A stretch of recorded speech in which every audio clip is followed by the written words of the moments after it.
Warahmatullahi wabarakatuh. Baik, mari kita lanjutkan video yang kemarin. Kemarin saya telah menjelaskan bahwa untuk bisa memahami akuntansi itu ada 4 langkah yang bisa dilakukan. Yang pertama harus niati dengan benar. Kemudian yang kedua adalah kita harus tahu bagaimana penerapannya di dunia nyata. Bayangkan kejadian sesungguhnya, simulasikan. Yang ketiga adalah harus tahu kita penambahan dan pengurangan.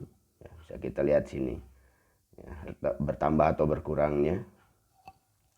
Apakah transaksi tersebut menambah atau mengurang terhadap harta, utang, dan modal, terhadap aset, kewajiban, dan equity. Nah, kali ini saya akan jelaskan mengenai bagaimana cara kita mengetahui debit dan kredit suatu transaksi. Ya. Kita gunakan jari ini. Ya. Kemarin sudah saya sampaikan bahwa ini kita ingat-ingat ya, jarinya ini ada namanya Haji Umuh Manajer Persib Bandung. Persib. Haji Umuh Manajer Persib Bandung. Ya, artinya apa? Lihat huruf awalnya. H, U, M, P, B. Ini mewakili harta, utang, modal, pendapatan, beban. Kita bisa lihat di daftar yang bawah ini, harta, utang, modal, pendapatan, dan beban 1 sampai 5. Nah, kalau kita menghafalkan seperti di tabel yang di bawah ini, cukup sulit menghafalkan debit ataupun kredit, debit, kredit. Tapi dengan ini sangat mudah. Kita tinggal lihat ada jari yang ke atas, ada jari yang ke bawah.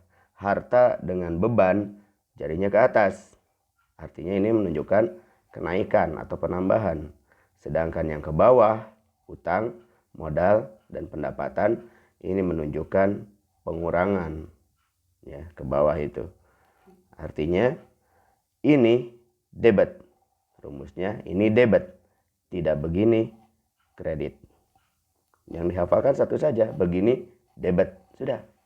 Artinya apa? Harta akan debit kalau naik, kalau bertambah. U, utang akan debit kalau turun. M, modal akan debit kalau turun. P, pendapatan akan debit kalau turun, kalau berkurang.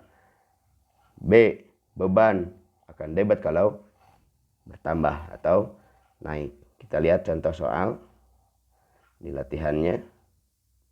Pembelian aktiva tetap dengan tunai sebesar 500.000. Maka tadi di langkah yang kedua adalah kita harus lihat kejadian nyatanya. Bayangkan kita membeli sebuah aktiva tetap.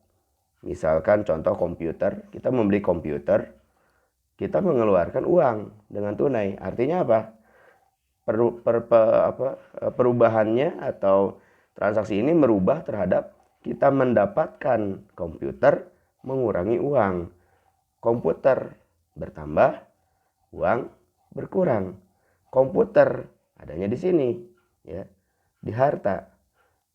Pokoknya yang tidak ada utangnya, namanya tidak ada utangnya, tidak ada modalnya, tidak ada pendapatan beban, maka dia harta. Di sini ada kas, peralatan, perlengkapan, dan sebagainya. Maka komputer bertambah, kita lihat kalau bertambah apa? Naik. Cocok tidak? Cocok. Berarti jadi debit. Komputer di debit. Sedangkan kas juga ada di sini. Kas berkurang. Karena apa? Kita mengeluarkan uang. Maka transaksi tersebut adalah komputer bertambah di debit, sedangkan kas berkurang, tidak cocok dengan ini. Maka dia kalau tidak cocok dengan ini berarti dia kredit. Maka di sini menjadi komputer bertambah debit dan kas berkurang kredit. Demikian juga contoh misalkan kita membayar utang seperti contoh yang di video sebelumnya, membayar utang. Artinya kita bayangkan membayar utang, pengaruhnya terhadap apa? Kita mengeluarkan kas karena dibayarkan, kas berkurang, utang berkurang karena dibayar. Maka kas itu yang mana? Kas yang ini berkurang, tidak cocok dengan bentuk ini. karena dia ke bawah berkurang, maka kas di kredit. Sedangkan utang HU, haji, umu, HU, maka U ini utang berkurang, cocok dengan ini karena dia ke bawah, maka transaksi membayar utang adalah kas berkurang di debit, di kredit, dan utang berkurang di debit. Penulisannya tentu saja debit dulu, berarti membayar utang, debitnya adalah utang dan kreditnya adalah kas. Demikian. Kalau ada yang tidak dipahami, mudah-mudahan dipahami. Kalau tidak dipahami, silakan di komentar saja apa yang perlu dijelaskan kembali. Assalamualaikum warahmatullahi wabarakatuh.